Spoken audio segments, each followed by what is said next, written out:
মেয়েকে দেখো কি সুন্দর, এই শীতের মধ্যে মেরিনা ভাবিকে নিয়ে কক্সবাজার থেকে ঘুরে এলো। আমার আসলে লাভ লাচের আর কিছুই বাকি নাই। তোমার বিয়ে করে আমার জীবনটাই পুরো লস প্রজেক্ট হয়ে গেছে। একটি দিনহাজি করতে করতে বলল, এই অভ্যাস মার্কা শীতের মধ্যে কোনো পাগলরা যে কক্সবাজার ঘুরতে যায় আমার মাথায় ধরে না। এখানে আমি বাথরুমে ঠান্ডা পানি দিয়ে গোসল করার সময় 1 ঘন্টা বসে বসে ভাবি যে কিভাবে আসলে পানি ঢাললে শীত কম লাগবে। সেখানে কক্সবাজার গিয়ে সমুদ্রের ওই হাড় কাঁপানো ঠান্ডা পানি সামনে বসে একদিন তপস্যা করেও মনে হয় না ভিজতে পারবো।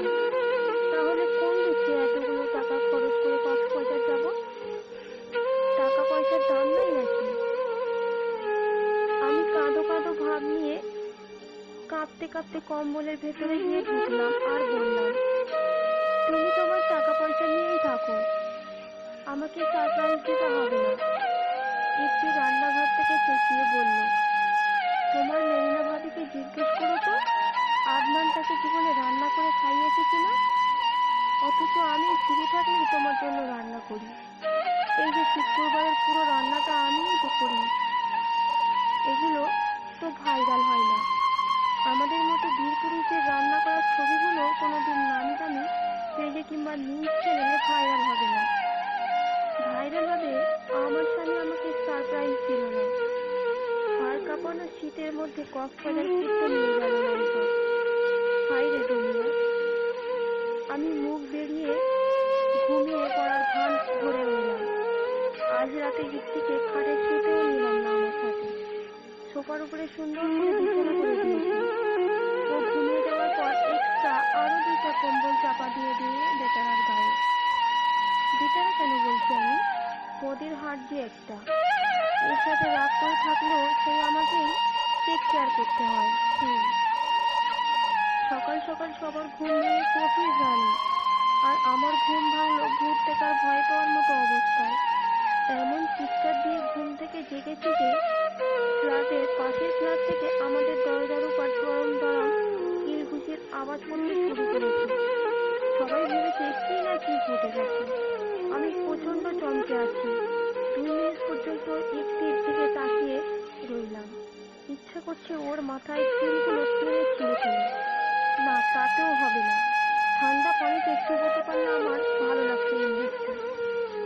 ইফতি ইশারা করে বলল, এভাবে তাকিয়ে আছো কেন? আর এত চিৎকার করার মতোই বা কি হয়েছে?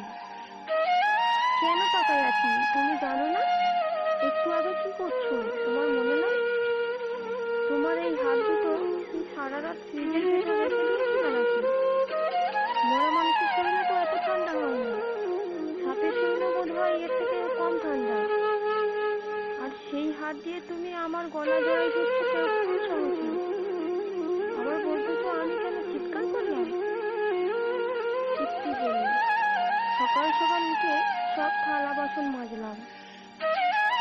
তারপর দেখলাম হাতের অবস্থা বরফের চেয়েও 1 কাঠি উপরে। তারপরেই মাথায় দারুণ একটা আইডিয়া এলো। সারপ্রাইজ করে মাথা খারাপ করে দিচ্ছিলাম, তাই ভাবলাম ঠান্ডা হাতের স্পর্শ দিয়ে তোমাকে একটু সারপ্রাইজ করে দিই। এটা না করলে কি তুমি এত সারপ্রাইজ হইতা নাকি? এভাবে সারপ্রাইজ পেয়ে চেঁচিয়ে উঠতাম? তোমার মুখের এক্সপ্রেশন দেখে ভালোই বোঝা যাচ্ছিল তুমি দারুণভাবে সারপ্রাইজ হয়েছো।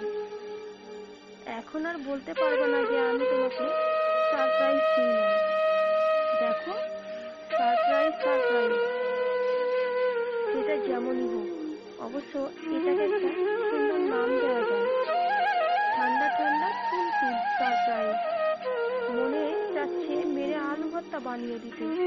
কিন্তু ওর শরীর যে হারে ঠান্ডা হয়ে আছে তাতে গায়ে হাত দিতেও ভয় করতেছে।